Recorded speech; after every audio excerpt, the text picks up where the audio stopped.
Biju S Nair, former officer food corporation of India, current അഫയേഴ്സിന്റെ പുതിയൊരു വീഡിയോയിലേക്ക് സ്വാഗതം. ഇന്നത്തെ ആദ്യത്തെ news NP's clash outside house over insult to Ambedkar എന്നുള്ള ന്യൂസ് ആണ്. ഇത് വേറൊന്നുമല്ല, ഇന്ത്യയുടെ ഭരണഘടനാ ശില്പിയായ ഡോക്ടർ BR അംബേദ്കറിനെ അമിത് ഷാ ഇന്ത്യയുടെ ഹോം മിനിസ്റ്റർ ഇൻസൾട്ട് ചെയ്ത് സംസാരിച്ചു എന്നുള്ള ഒരു നറേറ്റീവ് ഇപ്പോ ഒപ്പോസിഷൻ ക്രിയേറ്റ് ചെയ്തിട്ടുണ്ട്. അപ്പം അത് എന്താണ് സംഭവം എന്ന് വെച്ചാൽ, ഇപ്പോ രാജ്യസഭയിലും ലോക്സഭയിലും ഇന്ത്യയുടെ constitution day November 26 is the constitution day in India. You all know it very well. And this year is the 75th anniversary of adoption of Indian Constitution by Constituent Assembly. In 1949, November 26, India's Constituent Assembly adopted Indian Constitution. Now it is 75 years completed.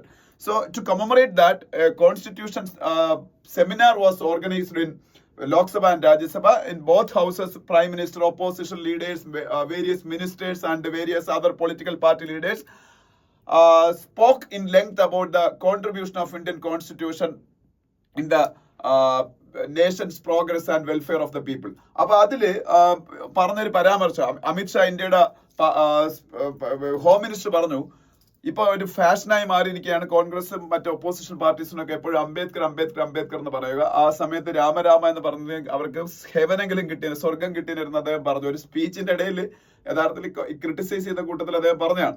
പക്ഷെ അത് വലിയ വിവാദമായി. അതാണ് ഈ പ്രശ്നം എന്ന് പറയുന്നത്. ഞാൻ ജസ്റ്റ് നിങ്ങൾക്ക് അറിവിലേക്ക് പറഞ്ഞതാണ്, എക്സാം പോയിന്റ് ഓഫ് വ്യൂ നമുക്ക് ആവശ്യമില്ല. പിന്നെ Hizbul commander among 5 militants killed in Kulgam എന്ന് പറയുന്നത് കാശ്മീരിൽ ഭീകര കുറെ പേര് ഇന്ത്യയുടെ സെക്യൂരിറ്റി ഫോഴ്സസ് കിൽ ചെയ്തു, അതിനെ കുറിച്ചാണ്. പിന്നെ Rajya Deputy Chairman rejects no trust notice against Dhankar by opposition. That was also discussed by us in detail. Opposition parties recently gave a no confidence motion, a no trust motion, a no trust notice against Rajya Sabha Chairman, Vice President of India, Jagdeep Dhankar. As per the Constitution of India, the Vice President can be removed by giving a notice in Rajya Sabha 14 days in advance. 14 days in advance. Appo അതിനുശേഷം രാജ്യസഭയിലെ മെമ്പേഴ്സിന്റെ majority support ചെയ്താൽ പുള്ളിയെ remove ചെയ്യാൻ പറ്റും. പക്ഷേ it is not possible because in Rajya Sabha strength is for BJP and its allies, so it is not possible. But that was a symbolic move to protest against the partiality of Rajya Sabha Chairman Jagdeep Dhankar by the opposition parties. അപ്പൊ അതാണ്. പക്ഷെ ആ ഒരു notice പോലും admit ചെയ്തില്ല ഇന്ത്യയുടെ Rajya Sabha deputy ചെയർമാനായ ഹരിവംശ്. ഇദ്ദേഹമാണ് രാജ്യസഭയുടെ deputy chairman. Rajya Sabha deputy chairman rejects no trust notice against Dhankhar by opposition. That is a news. അപ്പൊ അത് പറഞ്ഞിരിക്കുക. പിന്നെ Delhi government imposes ban on firecrackers throughout the year. SC directs UP and Haryana governments to follow suit എന്നാണ്. You know all very well, Indian capital Delhi is reeling under very severe pollution problem, and GRAP4, the strictest norm. GRAP4 is the strictest norm for എന്താ പറയുക, ഈ നമ്മളുടെ pollution ഒക്കെ control ചെയ്യാൻ വേണ്ടിയുള്ള ഏറ്റവും സ്ട്രിക്റ്റസ്റ്റ് ആയിട്ടുള്ള നോമാണ് GRAP4 എന്നുള്ളത്. That was implemented in New Delhi as per the direction of supreme court of India. ഇപ്പൊ അതുകൊണ്ട് ഡൽഹി ഗവൺമെന്റ് ഇപ്പൊ എന്താ ചെയ്തേക്കെന്ന് വെച്ചാൽ fire crackers through out the year ഡൽഹിയിൽ ബാൻ ചെയ്തു.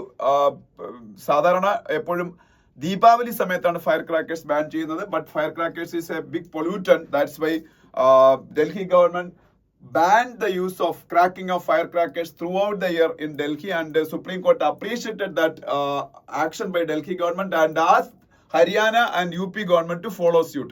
അതായത് ഇതേ സംഭവം ഹരിയാനയിലും UPയിലും കൂടി ഇംപ്ലിമെന്റ് ചെയ്യണമെന്ന് അവർ പറഞ്ഞേക്കാണ്. അപ്പം അത് വേറെ ന്യൂസ് ആയിട്ടുണ്ട്. പിന്നെ ഇവിടെ ഈ ന്യൂസ് ഒന്നും വേണ്ട. മുകളിലേക്ക് വരുമ്പോൾ Amit Shah meets Jammu and Kashmir CM for second time എന്നൊരു ന്യൂസ് ഉണ്ട്. അകത്തെ പേജിലേക്ക് പോകുമ്പോൾ ഡിസ്കസ് ചെയ്യാം. അവിടെ ഡീറ്റെയിൽഡ് ആയിട്ട് ആ ന്യൂസ് ഉണ്ട്. ജമ്മു ആൻഡ് കാശ്മീരിന്റെ CM ആരാണ്? Omar Abdullah is the chief minister of Jammu and Kashmir. Omar Abdullah. ഇനി അകത്തെ പേജിലേക്ക് പോകുമ്പോൾ വീണ്ടും ഷായുടെ റിമാർക്സിനെ കുറിച്ചാണ്. ഞാൻ ഓൾറെഡി ഡിസ്കസ് ചെയ്തു. Home minister of India Amit Shah made some remarks against Ambedkar. that is fueling opposition protest against the BJP inside and outside parliament. അപ്പം അതാണ് ഈ ന്യൂസ് എന്ന് പറയുന്നത്. പിന്നെ SC stays Kerala High Court directives on elephant parades at temple festivals. ഇതൊരു national importance ഉള്ള news ഒന്നും അല്ല. ഹൈക്കോടതി ഇടയ്ക്ക് ക്ഷേത്രങ്ങളിലെ റിച്വൽസിന്റെ ഭാഗമായിട്ട് എലിഫന്റ്സിനെ പരേഡ് ചെയ്യുന്ന സമയത്ത് ചില സ്ട്രിഞ്ചന്റ് ആയിട്ടുള്ള നോംസ് ഫോളോ ചെയ്യണമെന്ന് കേരള ഹൈക്കോടതി വിധിച്ചു. പാറമേക്കാവ് ദേവസ്വം ഒക്കെ പോലുള്ള തൃശ്ശൂർ പൂരം നടത്തുന്ന ദേവസ്വങ്ങൾ അതിന് അഗെയിൻസ്റ്റ് ആയിട്ട് സുപ്രീം കോടതി പോയി. സുപ്രീം കോടതി അവർക്ക് അനുകൂലമായിട്ട് വിധിച്ചു. അത്രേ ആണ് ഇതിൽ അറിയേണ്ടത്, വേറെ ഒന്നും അതിൽ പറയാനില്ല. ഓക്കെ, പിന്നെ അതിനടുത്ത പേജ് പോകുമ്പോൾ ഇതാണ് ഞാൻ പറഞ്ഞ news. Shah meets Jammu and Kashmir CM for second time, conduct security review of union territory. നിങ്ങൾക്കറിയാം Jammu and Kashmir got a new government under the chief ministership of Omar Abdullah. He is from the National Conference. National Conference is a regional party in Jammu and Kashmir, and he is visiting Amit Shah for the second time in the national capital because he is the Home Minister of India, and Government of India gave an assurance to the Kashmiri people that they will give back their statehood. That was Jammu and Kashmir was stripped of their statehood in the year of 2019 when Government of India removed the special status Article 370 from Jammu and Kashmir, and they bifurcated that state into two union territories, Jammu and Kashmir and Ladakh. At that time, Government of India promised them that they will give that statehood to Jammu and Kashmir back again. So Jammu and Kashmir got a legitimate government now after the election conducted in October. So there is a chief minister, there is a legislative assembly, there is an opposition leader, everything is in place. So they are now demanding to get their statehood back. For that, Jammu and Kashmir Chief Minister Omar Abdullah is frequently visiting Delhi and meeting Home Minister Amit Shah. Okay, അപ്പോൾ അതാണ് അതിൽ പഠിക്കേണ്ടത്. പിന്നീട് ഇവിടെയുള്ള ന്യൂസുകൾ, ഇവിടെയുള്ള വേറെ news നമുക്ക് വേണ്ട, ബാക്കിയൊക്കെ ആവശ്യമില്ലാത്ത ന്യൂസുകളാണ്. പിന്നെ അതിലെടുത്ത പേജിലേക്ക് ഇപ്പോൾ സ്പോട്ട്ലൈറ്റ് എന്നുള്ള പേജ് ഫ്രൈഡേയിൽ വരുന്ന വേണ്ട, മെട്രോ പ്ലസ് ഫ്രൈഡേ വരുന്നതാണ് വേണ്ട.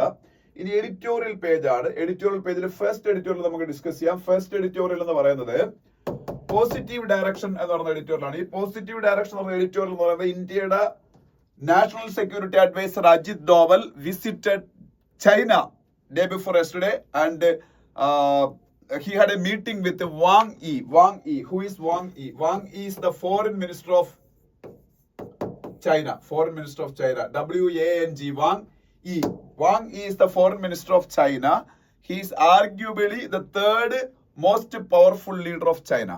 ചൈനയുടെ പ്രൈം മിനിസ്റ്ററും ചൈനയുടെ പ്രസിഡന്റും കഴിഞ്ഞാൽ അടുത്ത ഏറ്റവും വലിയ ലീഡർ എന്ന് പറഞ്ഞാൽ വാങ് യി ആണ്. ഇപ്പം ചൈനയുടെ പ്രസിഡന്റ് നിങ്ങൾക്ക് എല്ലാവർക്കും അറിയാം സി ജിൻപിങ് ആണ്. സി ജിൻപിങ് ചൈനയുടെ പ്രസിഡന്റ്. ചൈനയുടെ പ്രൈം മിനിസ്റ്റർ ലീ ഖിയാങ് ആണെന്ന് എനിക്ക് തോന്നുന്നു. നോക്കിക്കൊള്ളണം, ലീ ഖിയാങ് ചൈനയുടെ പ്രൈം മിനിസ്റ്റർ. ചൈനയുടെ prime minister. He is the second most powerful man in China, and third most powerful is Wang Yi. He is the foreign minister of China. He and our national security advisor Ajit Doval met day before yesterday in China, and that gave some positive directions to India-China relationship that was at its nadir after the conflict that erupted in Galwan Valley in 2020.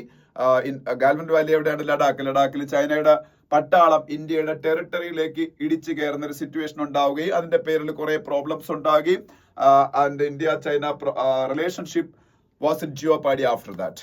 But ഇപ്പോ ഈ ഒക്ടോബറിലും ഒക്കെ ഇന്ത്യയുടെ prime മിനിസ്റ്ററും അതുപോലെ C Jinping ചൈനയുടെ പ്രസിഡന്റും കൂടെ meet ചെയ്തു. BRICS സമ്മിറ്റിന്റെ side ലൈനിൽ വെച്ച് റഷ്യയിലെ കസാനിലാണല്ലോ ബ്രിക്സ് സമ്മിറ്റ് നടന്നത്. റഷ്യയിലെ കസാനിലാണ് ബ്രിക്സ് സമ്മിറ്റ് നടന്നത്. അവിടെ വെച്ച് ഈ രണ്ടുപേരും മീറ്റ് ചെയ്യുകയാണ്. അപ്പോ അവര് അതിനു മുമ്പ് തന്നെ ഈ മിലിറ്ററി ലെവലിലെ ടോക്സിലൊക്കെ ഈ ഗാൽവൻ വാലിയിലെ ക്ലാഷസ് നടന്ന സ്ഥലങ്ങളിൽ നിന്ന് ചൈനീസ് പട്ടാളം വിത്ഡ്രോ ചെയ്യാനുള്ള തീരുമാനം എടുത്തു. അതിനെ ഡിസെൻഗേജ്മെന്റ് പ്രോസസ് എന്നാണ് പറയുന്നത്. അപ്പം ആ ഡിസെൻഗേജ്മെന്റ് പ്രോസസ്സിന് ശേഷം അജിത് ഡോവലും ഈ പറഞ്ഞ വാങ് യിയും തമ്മിൽ എനിക്കൊന്ന് മുമ്പും മീറ്റ് ചെയ്തു. ഇപ്പം എല്ലാ വർഷവും SR ലെവൽ മീറ്റിംഗ് നടക്കാറുണ്ട്. SR ലെവൽ എന്ന് പറഞ്ഞാൽ സ്പെഷ്യൽ റെപ്രസെന്റേറ്റീവ്സ് ലെവൽ. ഇവരാണ് സ്പെഷ്യൽ റെപ്രസെന്റേറ്റീവ്സ് ഇന്ത്യയുടെയും ചൈനയുടെയും. എന്തിന് ഈ റിലേഷൻഷിപ്പ് നോർമൽ ആക്കാനുള്ള. സാധാരണ അവര് ഇന്ത്യയുടെയും ചൈനയുടെയും ബൗണ്ടറി ഇഷ്യൂസ് ആണ് അവർ ഡിസ്കസ് ചെയ്യാറുള്ളത്. Boundary issues means India and China has A long boundary that is known as LAC, line of actual control. China is not representing line of actual control, but India is always asking them to respect line of actual control. അപ്പൊ എന്തായാലും ഈ boundary dispute solve ചെയ്യാൻ വേണ്ടിയിട്ടാണ് special representative level talks നടക്കുന്നത്. This year also they discuss the line of actual control issue and it's resolution. പക്ഷേ അതിനുശേഷം ഇതല്ലാതെ കുറച്ച് നോർമലൈസേഷൻ ചെയ്യാനുള്ള ടോക്സ് നടത്തി. കാര്യം ഇപ്പൊ ഞാൻ പറഞ്ഞു, ഗാൽവൻ വാലിയിൽ പ്രോബ്ലം ഉണ്ടായതിനു ശേഷം ഇന്ത്യ ചൈനീസ് ജേർണലിസ്റ്റുകൾക്ക് പോലും വിസ കൊടുക്കുന്നില്ലായിരുന്നു. India China people to people contact almost സ്റ്റോപ്പായി. അങ്ങോട്ടും ഇങ്ങോട്ടും plane services, direct plane services ഇല്ലാതായി. എഡ്യൂക്കേഷന് പോലും ഇന്ത്യൻ സ്റ്റുഡൻസിനൊക്കെ വിസ ചൈനക്കാരെ കൊടുക്കുന്നത് കുറച്ചു. അപ്പോഴും ട്രേഡ് മാത്രം ബൂം ചെയ്തു. The bilateral trade between India and China is in a record level. India's trade to China is very less, but at the same time, India's trade dependency on China is very high. India is importing a lot of products from China, and China is India's biggest trading partner also. But trade deficit is very high. Trade deficit means the difference in value of import and export.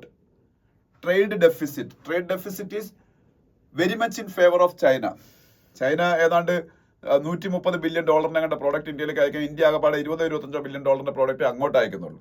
മനസ്സിലായി? അപ്പോൾ trade deficit more than $100 billion trade deficit ഉണ്ട്. അപ്പൊ trade relationship മാത്രമാണ് ഇന്ത്യയുടെയും ചൈനയുടെ ഇടയിൽ പോസിറ്റീവായിട്ട് നിലനിൽക്കുന്നത്. പക്ഷേ ഇപ്പൊ നടന്ന വാങ്ങി അജിത് ഡോവൽ മീറ്റിംഗില് ഈ പറഞ്ഞ വിസ റെസ്ട്രിക്ഷൻസ് ഈസ് ചെയ്യാനും people to people contact increase ചെയ്യാനും ബിസിനസ്സുകാർക്ക് അങ്ങോട്ടും ഇങ്ങോട്ടും വിസകൾ കൊടുക്കുന്നതിനും ഒക്കെ ഉള്ളതിനെ കുറിച്ചുള്ള കൂടുതൽ ടോക്സ് നടത്താനും അതൊക്കെ പുനരാരംഭിക്കാനുള്ള ധാരണ പതുക്കെ ആകുന്നുണ്ട്. പിന്നെ ഇന്ത്യയിൽ ഹിന്ദു മെജോറിറ്റി ആണെന്ന് നമുക്കറിയാം. ഇന്ത്യയിലെ വലിയൊരു വിഭാഗം ആൾക്കാർ കൈലാസത്തിലൊക്കെ പോകാൻ ആഗ്രഹിക്കുന്നവരാണ്. കൈലാസ് മാനസരോവർ യാത്ര is A pilgrimage of Hindu people of India. ശിവന്റെ അബോർഡായിട്ടാണ് നമ്മൾ കൈലാസത്തിനെ കാണുന്നത്. അപ്പോ ഈ കൈലാസ് മാനസരോവർ എന്ന് പറയുന്നത് ടിബറ്റിലാണ്. അപ്പൊ അത് ചൈനയുടെ വിസയൊക്കെ വേണം അവിടെ പോകാൻ. അപ്പൊ ആ യാത്രയൊക്കെ കൂടുതൽ സുഗമമാക്കാൻ സഹായിക്കാമെന്നൊക്കെ ചൈന പ്രോമിസ് ചെയ്തിട്ടുണ്ട്. Whatever it is that talks happen between Indian representative national security adviser of India Ajit Doval and Chinese foreign minister Wang Yi was a very positive one and that ended in an optimistic note. അതാണ് ഈ editorial പറയുന്നത്. പിന്നെ second editorial ഒരു ആക്സിഡന്റിനെ കുറിച്ച് നിങ്ങളത് വായിച്ചു നോക്കുക. Four survival skills എന്ന് പറഞ്ഞ ഒരു എഡിറ്റോറിയൽ. അത് മുംബൈയിൽ ഇപ്പൊ ഒരു ബോട്ടില് ഒരു നേവൽ വെസൽ ഇടിച്ച് കുറച്ച് ആൾക്കാർ, ബോട്ട് തകർന്നു, കുറച്ച് ആൾക്കാർ മരിച്ചു. അപ്പം പല ആൾക്കാരും സർവൈവൽ സ്കിൽ ഇല്ലാത്തതുകൊണ്ട് മരിച്ചൊക്കെ പോയി. ഈവൻ നമുക്ക് ബോട്ടിലേക്ക് യാത്ര ചെയ്യുന്ന സമയത്ത് നമ്മൾ ലൈഫ് ജാക്കറ്റ് ഉപയോഗിക്കണം. അതുപോലെ ഉപയോഗിക്കാത്ത ആൾക്കാരുണ്ടായിരുന്നു. ഈ ലൈഫ് ജാക്കറ്റ് ഉപയോഗിച്ച ആൾക്കാരൊക്കെ രക്ഷപ്പെട്ടു. ലൈഫ് ജാക്കറ്റ് ഉപയോഗിക്കാത്ത ആൾക്കാർ മരിച്ചു പോവുകയൊക്കെ ചെയ്തു. അപ്പം ഈ സൗത്ത് കൊറിയ പോലുള്ള രാജ്യങ്ങളുടെ കാര്യം പറയുന്നുണ്ട്. അതുപോലെ സ്കാൻഡിനേവിയൻ നേഷൻസിന്റെ കാര്യം. സ്കാൻഡിനേവിയൻ നേഷൻസ് എന്ന് പറഞ്ഞാൽ സ്വീഡനും നോർവേയും ഫിൻലാൻഡും ഒക്കെ ചേർന്ന നേഷൻസിനാണ് സ്കാൻഡിനേവിയൻ നേഷൻസ് എന്ന് പറയുന്നത്. അവരെ ലൈഫ് തന്നെ സി ആയിട്ടൊക്കെ ബന്ധപ്പെട്ടാണ്. അപ്പം അവിടേക്കുള്ള ആൾക്കാർക്ക് ഇത്തരത്തിലുള്ള അപകടങ്ങൾ ഉണ്ടായാൽ എങ്ങനെ രക്ഷപ്പെടണം എന്നറിയാം. അത്തരത്തിലുള്ള ഒരു സർവൈവൽ സ്കിൽ നമ്മൾ ആൾക്കാർക്ക് ഇല്ലാത്തതിനെ കുറിച്ചും അതിന്റെ അവയർനെസ് കൊടുക്കേണ്ടതിന്റെ ആവശ്യകതയെ കുറിച്ചും അങ്ങനെയുള്ള കുറെ കാര്യങ്ങളെ കുറിച്ച് എഡിറ്റോറിയൽ പറയുന്നു. ആക്സിഡന്റ് ഞാൻ പറഞ്ഞില്ലേ, നേവൽ ഷിപ്പോ അല്ലെങ്കിൽ നേവൽ വെസലായിരുന്നു, ഷിപ്പാണെന്ന് തോന്നുന്നു. അതൊരു ബോട്ടുമായിട്ട്, സാധാരണ ആൾക്കാർ നമ്മൾ ടൂറിസ്റ്റുകൾ യാത്ര ചെയ്യുന്ന ഒരു ബോട്ടുമായിട്ട് ആക്സിഡന്റ് ആവുന്നു. ബോട്ട് തകരുന്നു. കുറെ ആൾക്കാർ ഡ്രൗൺ ചെയ്യപ്പെടുന്നു. അതാണ്. പിന്നെ ഇവിടെ ഒരു ആർട്ടിക്കിൾ ഉണ്ട്. നിങ്ങൾ ഈ ആർട്ടിക്കിൾ ഒന്ന് വായിച്ചു നോക്കുക. Reality checks on Sri Lanka Tamil question എന്ന് പറയുന്ന ഒരു ആർട്ടിക്കിൾ ഉണ്ട്. ഇത് വായിച്ചാൽ മനസ്സിലാവുന്ന സംഭവമാണ്. ഇത് ശ്രീലങ്കയുടെ president Anurag Kumara Dissanayake visited recently India and he discussed many matters with Indian Prime Minister Narendra Modi. This was his first foreign visit after the election in Sri Lanka, and അതാണ് അതിന്റെ ഒരു പ്രോമിനൻസ് എന്ന് പറയുന്നത്. ഇത് കഴിഞ്ഞതിന് ശേഷം he's going to visit China also. അപ്പൊ ഇവിടെ അദ്ദേഹം വലിയ സ്റ്റേറ്റ്മെന്റ്സ് ഒക്കെ നടത്തി. The land of Sri Lanka will not be എന്താ പറയുന്നത്, അതൊരു പിന്നെ ഇന്ത്യക്ക് അഗെയിൻസ്റ്റ് ആയിട്ടുള്ള ഒരു എന്തെങ്കിലും ആക്ടിവിറ്റീസ് ലോഞ്ച് ചെയ്യാനുള്ള ഒരു ലോഞ്ചിങ് പാഡായിട്ട് land of Sri Lanka will not be given to China or any other country എന്നാണ് ഇന്ത്യക്ക് പ്രോമിസ് കൊടുത്തത് അനുരാഗ് കുമാര ദിസനായക് എന്ന് പറയുന്നത് ശ്രീലങ്കയുടെ പ്രസിഡന്റ്. അതുപോലെ ഇന്ത്യക്കും ശ്രീലങ്കയ്ക്കും ഇടയിലുള്ള ബയലാറ്ററൽ ട്രേഡ്, അതുപോലെ ഇന്ത്യ പവർ ഉൽപ്പാദിപ്പിച്ച് ശ്രീലങ്കയിലേക്ക് കൊടുക്കാനുള്ള ഡിസ്കഷൻസ്, അങ്ങനെ ഒരുപാട് കാര്യങ്ങൾ നടന്നു. അതൊക്കെ നടന്നപ്പോഴും ശ്രീലങ്കയിലെ ഏറ്റവും വലിയ പ്രോബ്ലം, ഇന്ത്യയെ കൺസേൺ ചെയ്യുന്ന ഏറ്റവും വലിയ problem means the Tamil problem. ഒരുപാട് തമിഴിയൻസ് ബ്രിട്ടീഷ് പീരീഡിൽ ശ്രീലങ്കയിലെ ടീ എസ്റ്റേറ്റുകളിൽ ജോലി ചെയ്യാൻ വേണ്ടിയിട്ട് ബ്രിട്ടീഷുകാർ ശ്രീലങ്കയിൽ കൊണ്ടുപോയി. അവർ പിന്നീട് അവിടുത്തെ പൗരന്മാരായിട്ട് മാറി. But the majority Simhala people in Sri Lanka treated them like second-rated citizens. They were not even allowed to learn their language, that is Tamil. ഒരു സമയത്ത് കോൺസ്റ്റിറ്റ്യൂഷണലി അലൗഡ് ആയിട്ടുള്ള ഒറ്റ ലാംഗ്വേജ് ശ്രീലങ്കയിൽ ഉള്ളായിരുന്നു, that is Sinhala language. If you want to get a job in Sri Lanka, you should study Simhala language. If you are studying Tamil, you are not able to get a job. അത്തരത്തിലുള്ള discrimination ശ്രീലങ്കയിൽ ഉണ്ടായിരുന്നു. ശ്രീലങ്കൻസ് started protesting against that kind of linguistic discrimination. പിന്നെ LTT ഒക്കെ അവിടെ ഉണ്ടായി. തമിഴ് പുലികൾ എന്നൊക്കെ നിങ്ങൾ കേട്ടിട്ടുണ്ടല്ലോ. അവര് വയലന്റ് ആംഡ് സ്ട്രഗിൾ ശ്രീലങ്കയിലെ പിന്നീട് പട്ടാളത്തിന് അഗേൻസ്റ്റ് ആയിട്ട് നയിച്ചു for the creation of a Tamil Eelam. Tamil Eelam means a Tamil separate country, അവർക്ക് മാത്രം ഗവേൺ ചെയ്യാൻ ജാഫ്നയൊക്കെ കേന്ദ്രീകരിച്ചുകൊണ്ട്. But that was defeated by Sri Lankan army using brutal force and they got support from India also for containing this armed violence by LTT. പക്ഷേ അതിന്റെ പേരിലാണ് Rajiv Gandhi kill ചെയ്യപ്പെട്ടതൊക്കെ. Rajiv Gandhi LTT കാരലാണ് കില്ല് ചെയ്യപ്പെടുന്നത്. രാജീവ് ഗാന്ധി ശ്രീലങ്കൻ പട്ടാളത്തിന് കൊടുത്ത സപ്പോർട്ട്, LTTയെ ഇല്ലാതാക്കാൻ വേണ്ടി കൊടുത്ത സപ്പോർട്ട് പേരിൽ രാജീവ് ഗാന്ധി കില്ല് ചെയ്യപ്പെടുന്നു. അപ്പൊ എന്തായാലും അതൊക്കെ പോട്ടെ, ഞാൻ അത് പറഞ്ഞതേ ഉള്ളൂ. എന്തായാലും അവസാനം അവിടെ LTT എന്ന് പറഞ്ഞ ആ ഒരു സംഭവമൊക്കെ അവസാനിച്ചു. അവിടുത്തെ ആംഡ് സ്ട്രഗിൾ ഇപ്പോ ഇല്ല. But still Tamilians, Tamil problem is still existing there. ഇപ്പോഴും തമിഴ്സിന് ജസ്റ്റിസ് കിട്ടിയിട്ടില്ല. അവർക്ക് അവരുടെ കോൺസ്റ്റിറ്റ്യൂഷനിൽ 13th അമെന്റ്മെന്റ് എന്ന് പറയുന്ന സംഭവം ഉണ്ട്. അവരുടെ ശ്രീലങ്കൻ കോൺസ്റ്റിറ്റ്യൂഷനിൽ 13th അമെന്റ്മെന്റ് എന്ന് പറയുന്നത് ശ്രീലങ്കയില് തമിലിയൻസിന്റെ മേഖലയിൽ സ്വയം ഭരണാവകാശമൊക്കെ കൂടുതൽ കൊടുക്കാൻ വേണ്ടിയിട്ടുള്ള ഒരു അമെന്റ്മെന്റ് ആണ്. But that 13th amendment to the constitution of Sri Lanka was not implemented fully by succeeding Sri Lankan governments. Now Anurag Kumara Dissanayake is an open critic of this 13th amendment. They are believing that this 13th amendment was inserted in the Sri Lankan constitution on the insistence of India. ഇന്ത്യയുടെ ഇൻസിസ്റ്റൻസിന്റെ ബേസിലാണ് ഈ 13th amendment അവരുടെ കോൺസ്റ്റിറ്റ്യൂഷനിൽ വച്ചതെന്നാണ് അവരുടെ ഒരു വിശ്വാസം. അപ്പൊ അത് അവരുടെ റൈറ്റ്സിന് മുകളിലുള്ള ഇന്ത്യക്കാരുടെ ഒരു ഇൻഫ്രിഞ്ച്മെന്റ് ആയിട്ട് അവർ കാണുന്നത്, പ്രത്യേകിച്ച് ഈ അനുരാഗ് കുമാർ ദിസ്നായകയുടെ പാർട്ടിയൊക്കെ. അതുകൊണ്ട് തന്നെ 13th അമെന്റ്മെന്റ് ഒക്കെ ഇംപ്ലിമെന്റ് ചെയ്യുന്ന കാര്യത്തിൽ എത്രത്തോളം ശ്രീലങ്ക ഒരു പ്രോമിസ് കാണിക്കും എന്നൊക്കെ, അതിന്റെ ഒരു ചർച്ച പോലും ഇന്ത്യയുടെ പ്രൈം മിനിസ്റ്റർ മോദിയുമായിട്ട് ഇപ്പൊ നടന്നപ്പോ ചർച്ചയിൽ അതൊന്നും നടന്നില്ല. അതിനെ കുറിച്ചൊക്കെയാണ് ഈ ആർട്ടിക്കിളിൽ പറയുന്നത്. സോ നിങ്ങളന്ന് വായിച്ചു നോക്കി, ഇന്റർനാഷണൽ റിലേഷനുമായിട്ട് ബന്ധപ്പെട്ട ഒരു ആർട്ടിക്കിൾ ആയിട്ട് വായിച്ചു നോക്ക്. വേറെ ഒന്നും ഞാൻ ഇപ്പൊ ഇന്ന് ഡിസ്കസ് ചെയ്യുന്നില്ല. ഇത് ഫ്രൈഡേ ആയിട്ട് ആർട്ടിക്കിൾസും കുറവാണ്. നെക്സ്റ്റ് പേജിലൊക്കെ ഇതൊരു should legislatures in India have fixed tenures എന്ന് പറഞ്ഞ ഒരു സംഭവം ഉണ്ട്. അത് ഒരു ക്വസ്റ്റ്യൻ ആൻസർ സെഷൻ ആണ്. അത് വേറെ ഒന്നുമല്ല, നമ്മളിപ്പോ ഇവിടെ വൺ നേഷൻ വൺ ഇലക്ഷൻ ഇല്ലേ, വൺ നേഷൻ വൺ ഇലക്ഷൻ, ഇപ്പൊ അതിന്റെ ബില്ല് പാർലമെന്റിൽ അവതരിപ്പിച്ചല്ലോ. അപ്പൊ അതുമായിട്ട് ബന്ധപ്പെട്ട ഒരു ഡിസ്കഷൻ അത് വായിച്ചു നോക്കിയാൽ നിങ്ങൾക്ക് അതിനെ കുറച്ച് ഐഡിയ കിട്ടും. അത് വേണമെങ്കിൽ വായിച്ചു നോക്കുക. പിന്നെ നെക്സ്റ്റ് പേജിൽ സൗത്ത് കൊറിയയിലെ പൊളിറ്റിക്കൽ ക്രൈസിസിനെ കുറിച്ചാണ്. സൗത്ത് കൊറിയയിലെ ഇന്റേണൽ പ്രോബ്ലം ആണ് നമ്മൾ ഈ ഇറക്കിയത്, ഡീറ്റെയിൽ ആയിട്ട് ഡിസ്കസ് ചെയ്തതാണ്. അതുകൊണ്ട് തന്നെ നിങ്ങൾക്ക് അത് വായിച്ചാൽ മനസ്സിലാവുന്നതാണ്. താല്പര്യമുള്ളവർ വായിച്ചു നോക്കുക. വേറെ ഒന്നുമല്ല, സൗത്ത് കൊറിയയുടെ പ്രസിഡന്റ് അവിടെ മാർഷ്യൽ പട്ടാള നിയമം അവിടെ നടപ്പാക്കി. അതിന്റെ പേരിൽ അവിടുത്തെ പാർലമെന്റ് ഇയാളെ ഇംപീച്ച് ചെയ്തു. അപ്പം സൗത്ത് കൊറിയയുടെ പ്രസിഡന്റിന്റെ ഭാവി അവസാനിച്ചു. അതോടുകൂടി അവസാനിച്ചെന്ന് പറയാൻ പറ്റത്തില്ല. അവിടെ ഇനി കോടതിയാണ് ഇനി ഫൈനൽ ഡിസിഷൻ എടുക്കുന്നത്. He should be allowed to continue in the position of president or should be removed എന്ന് അവിടുത്തെ സുപ്രീം കോടതി ഡിസിഷൻ എടുക്കുക. അതുവരെ അദ്ദേഹത്തിന് തുടരാം. അപ്പൊ അതൊക്കെയാണ് അതിനെ കുറിച്ചുള്ള ഇതാണ്. നെക്സ്റ്റ് പേജ് പോകുമ്പോ only union government can decide, says high court on Rahul citizenship row. Rahul Gandhi Indian citizen അല്ല, അദ്ദേഹം ബ്രിട്ടീഷ് സിറ്റിസൺ ആണ് എന്നുള്ള പേരിലുള്ള ഒരു കേസ് ഡൽഹി ഹൈക്കോർട്ടിലുണ്ട്. ഇപ്പം അതിൽ ഡിസിഷൻ എടുക്കാനുള്ള അവകാശം പിന്നീട് ഇന്ത്യ ഗവൺമെന്റിന് മാത്രമാണ്. Because citizenship is under the purview of government of India. That's why high court is not ready to give any pronouncement in this regard എന്നാണ് ഹൈക്കോർട്ട് പറഞ്ഞത്. എന്തായാലും അതിൽ വിഷയം നിങ്ങൾ അറിഞ്ഞിരിക്കുക. രാഹുൽ ഗാന്ധിക്ക് ബ്രിട്ടീഷ് സിറ്റിസൺഷിപ്പ് ഉണ്ടെന്നൊരു ആരോപണമുണ്ട്. അത് കഴിഞ്ഞ കുറെ കാലം കൊണ്ടുള്ള ആരോപണമാണ്.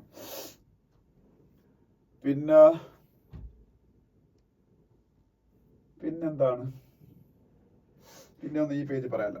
നെക്സ്റ്റ് പേജ് ഫുള്ളി പൊളിറ്റിക്സ് ആണ്. നെക്സ്റ്റ് പേജിൽ ഫുൾ പൊളിറ്റിക്സ് ആണ്. കാര്യം ഞാൻ പറഞ്ഞല്ലോ, ഈ പാർലമെന്റിൽ big row is happening inside and outside parliament because of the alleged statement of Amit Shah against Dr. B.R. Ambedkar, the chief architect of Indian Constitution. So opposition parties are protesting against the remarks made by the Home Minister of India, Amit Shah, and ruling party members are telling that Congress is the biggest culprit in this whole episode, and Congress is the party which was engaged in insulting of Ambedkar after getting independence. അതിൽ പറയുന്നതിൽ കുറച്ച് കാര്യമുണ്ട്. അതായത് അംബേദ്കറിന് ഭാരതരത്ന എന്ന് പറയുന്ന സംഭവം 1990 ആദ്യമായിട്ട് കിട്ടുന്നത്. ആദ്യമായിട്ട് നല്ല ഒറ്റ തവണ കിട്ടുള്ളൂ. 1990 ഡോക്ടർ BR അംബേദ്കറിന് ഭാരതരത്ന കിട്ടുന്നത്. ഭാരതരത്ന ഇന്ത്യയുടെ ഹയസ്റ്റ് സിവിലിയൻ ഓണറാണ്. Never a Congress government gave Bharat Ratna to the chief architect of Indian Constitution, Dr. BR Ambedkar. In 1990, there was, I think, VP Singh government. VP Singh was a non-Congress prime minister. After, എനിക്ക് തോന്നുന്നു 89 തൊട്ട് 91 വരെ, there was non-Congress prime ministers like VP Singh, Chandrasekhar, അവരൊക്കെയാണ്. Janata Dal എന്ന് പറയുന്ന പാർട്ടിയുടെ leaders ആയിരുന്നു. Out of them, VP Singh was the main, VP Singh was the prime minister, gave Bharat Ratna to doctor BR Ambedkar എന്നാണ് എന്റെ ഓർമ്മ, അല്ലെങ്കിൽ ചന്ദ്രശേഖർ, ഇവരിൽ ആരോ ഒരാളാണ്. അപ്പം അംബേദ്കറിന് ഭാരതരത്ന പോലും കൊടുത്തിട്ടില്ല. അംബേദ്കറിന് കോൺഗ്രസിൽ നിന്ന് പിന്നീട് അദ്ദേഹം കിട്ടിയ മോശം ട്രീറ്റ്മെന്റുകൾ കൊണ്ട് അദ്ദേഹം കോൺഗ്രസിൽ നിന്ന് പോവുകയാണ്. പിന്നീട് അദ്ദേഹം ദളിത് പൊളിറ്റിക്സിന്റെ ഭാഗമാവുകയാണ്. കോൺഗ്രസ് പാർട്ടി അദ്ദേഹത്തിന് ഇലക്ഷനിൽ തോൽപ്പിച്ചിട്ടുണ്ട് 1-2 തവണ. അപ്പൊ എല്ലാ രീതിയിലും കോൺഗ്രസിന് അംബേദ്കർ സൈഡിലും ചെയ്യപ്പെട്ട ആളാണ്. സോ ഈ നാഷണൽ പാർട്ടിയെ കോൺഗ്രസിന് അംബേദ്കറിനോട് ഒരു സിൻസിയറിറ്റി ഇല്ലെന്നുള്ള കാര്യം സത്യമാണ്.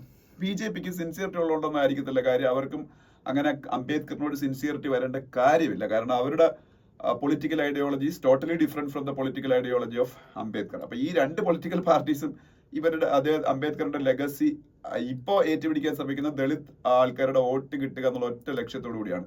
അംബേദ്കറിന്റെ ഐഡിയൽസിനോട് എന്തെങ്കിലും വലിയ ആത്മാർത്ഥതയുള്ള പാർട്ടികൾ ഇന്ത്യയിൽ ഉണ്ടെങ്കിൽ അത് ദളിത് ബേസ്ഡ് പൊളിറ്റിക്കൽ പാർട്ടീസ് മാത്രമാണ്. ഒന്ന് മായാവതിയുടെ BSP, ബഹുജൻ സമാജ് പാർട്ടി എന്ന് പറഞ്ഞ party, but that party is on constant perils now because of many reasons that party is in DK. അപ്പൊ ആ ഒരു പൊളിറ്റിക്കൽ സ്പേസ് ഇപ്പൊ BJP ഇപ്പം പിടിച്ചെടുത്തുകൊണ്ടിരിക്കുക. അപ്പൊ അതുകൊണ്ടാണ് അംബേദ്കറിനെ അവരിപ്പോ സ്വന്തമാക്കാൻ ശ്രമിക്കുന്നത്. അതുപോലെ തന്നെ ചന്ദ്രശേഖർ ആസാദ് എന്ന് പറയുന്ന ഒരാളുടെ ഒരു പാർട്ടിയുണ്ട്, അതൊരു ദളിത് പാർട്ടിയാണ്. ഇത്തരത്തിലുള്ള ദളിത് പാർട്ടിയൊക്കെ മാത്രമാണ് അംബേദ്കറുമായിട്ട് എന്തെങ്കിലും സിൻസിയറിറ്റി ഉണ്ടെന്ന് ഞാൻ വിശ്വസിക്കുന്നത്. കഴിഞ്ഞ കുറച്ചു കാലമായിട്ട് ഇന്ത്യൻ പൊളിറ്റിക്സ് ഒബ്സർവ് ചെയ്യുന്ന ഒരാളായിട്ടാണ് ഞാൻ ഇത് പറയുന്നത്. ബാക്കി എല്ലാവരും ചുമ്മാ വോട്ട് കിട്ടാനുള്ള പരിപാടിയാണ്. പിന്നെ അതിന്റെ അടുത്ത പേജിൽ പോകുമ്പോ PM Modi and King Charles reaffirm ties of India UK. King Charles, who is King Charles? King Charles is a king of Britain, and he is the head of Commonwealth also. What is Commonwealth? Commonwealth is a group of countries. It's an association of countries which were former colonies of Britain, and the leader of Commonwealth is Britain itself. അല്ലേ? Commonwealth എന്ന് പറയുന്നത് former colonies ആയിരുന്നു. ബ്രിട്ടന്റെ colony അല്ലായിരുന്നു ഇന്ത്യയും പാകിസ്ഥാനും ബംഗ്ലാദേശും ശ്രീലങ്കയും ഒക്കെ former colonies of Britain ആയിരുന്നു. So those all countries are part of Commonwealth organization, and its head is King Charles. എപ്പോഴും ബ്രിട്ടന്റെ രാജാവായിരിക്കും കോമൺവെൽത്തിന്റെ ഹെഡ് എന്ന് പറയുന്നത്. അപ്പൊ അത് ആയിട്ട് ബന്ധപ്പെട്ട ചില ടോക്സ് ഒക്കെയാണ് കിങ് ചാൾസുമായിട്ട് prime minister of India. Britain വേറെ പ്രൈം മിനിസ്റ്റർ ഉണ്ടെന്ന് എനിക്കറിയില്ല. King is the ceremonial head of Britain, like president for India. King ആയിരിക്കും എപ്പോഴും സുപ്രീം പവർ. ഇന്ത്യയിലും സുപ്രീം പവർ എന്ന് പറഞ്ഞ പ്രസിഡന്റ് അല്ലേ, but he has no power. The actual power lies with prime minister of India. ഇന്ത്യയിലെ case പറയുകയാണെങ്കിൽ, ഇപ്പൊ ബ്രിട്ടനിലെ കേസ് പറയുകയാണെങ്കിൽ പ്രൈം മിനിസ്റ്റർ ഓഫ് ബ്രിട്ടൻ ആയിരിക്കും പവർഫുൾ എന്ന് പറയുന്നത്. ഡേ ടു ഡേ അഡ്മിനിസ്ട്രേഷൻ അവരാണ് ഡീൽ ചെയ്യുന്നത്. ബ്രിട്ടന്റെ പ്രൈം മിനിസ്റ്റർ ആണ് കീർ സ്റ്റാമർ, അല്ലെ? കീർ സ്റ്റാമർ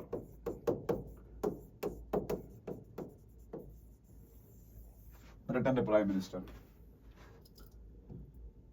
പിന്നെ പരീക്ഷാ പേ ചർച്ച എന്ന് പറഞ്ഞൊരു സ്പീച്ച്, കുട്ടികൾ ഒരു ഇന്ററാക്ഷൻ ഇടയ്ക്കിടയ്ക്ക് മോദി പിള്ളേരുമായിട്ട്, സ്കൂൾ പിള്ളേർ അല്ല പരീക്ഷ എഴുതാൻ പോകുന്ന പിള്ളേരുമായിട്ട് നടത്താറുണ്ട്. അതിനെ കുറിച്ച് ഒരു ന്യൂസ് ഉണ്ട്, പരീക്ഷാ പേ ചർച്ച. പിന്നെ Eklavya schools. What is Eklavya school? Navodaya school is there, KV Kendriya Vidyalayas are there.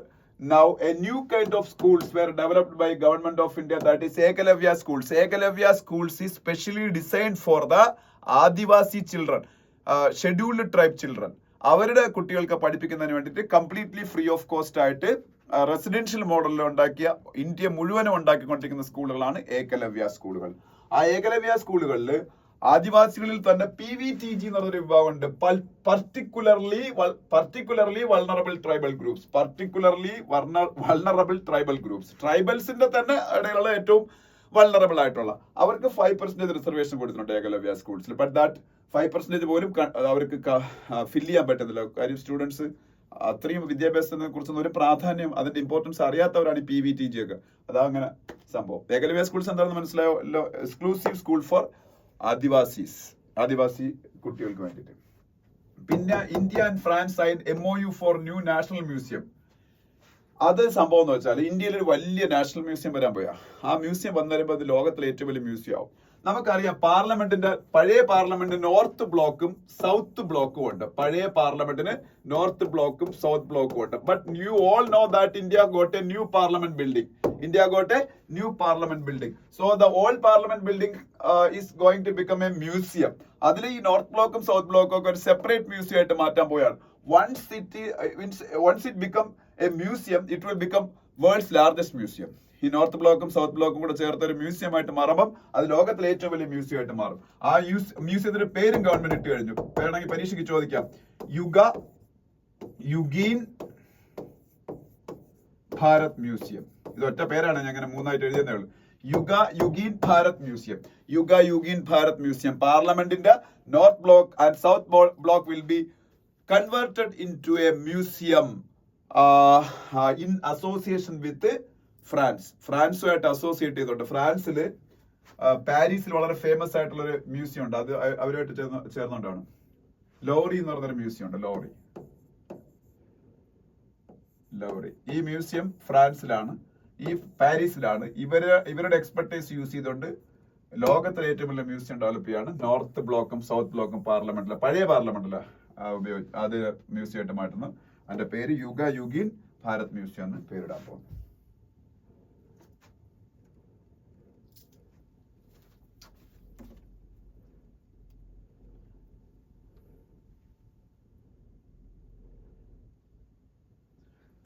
Okay, അപ്പൊ അത് കഴിയുമ്പോ അടുത്ത പേജിൽ പോകുമ്പോ സെൻസെക്സ്, നിഫ്റ്റി അതൊക്കെ ഭയങ്കരമായിട്ട് ഇടിഞ്ഞതിനെ കുറിച്ചും ഇന്ത്യയുടെ രൂപയുടെ വാല്യൂ കുറഞ്ഞതിനെ കുറിച്ചും ഒക്കെയാണ് അടുത്ത news. Because of various global reasons Indian stock markets R falling and Indian rupee is also depreciating against dollar. Main reason is some decisions of Federal Reserve. What is Federal Reserve? US Central Bank's name is Federal Reserve. US in the Central Bank name is Federal Reserve. Federal Reserve took some decisions. ആ decision ഇപ്പോൾ പറഞ്ഞുകൊണ്ടിരിക്കാൻ എനിക്കുള്ള സമയമില്ല. അപ്പൊ എന്തായാലും federal റിസർവ്സിന്റെ some decisions അതാണ് Indian stock market മാത്രമല്ല world മുഴുവനുള്ള stock മാർക്കറ്റുകൾ break ആവുന്നതിന് കാരണമായി, തകരുന്നതിന് കാരണമായി. അപ്പൊ അത് റീകൂപ്പ് ചെയ്തോളും. അതുപോലെ റുപ്പയുടെ വാല്യൂ ഡോളറിന് അഗേൻസ്റ്റ് ആയിട്ട് 85 ഒക്കെ ക്രോസ് ചെയ്തു. For the first time in the history of India Indian rupees is depreciating against like this because already 85 is breached. 85.13 ആണ് ഇപ്പോൾ ഡോളറിന് അഗേൻസ്റ്റ് ആയിട്ട് രൂപയുടെ വാല്യൂ.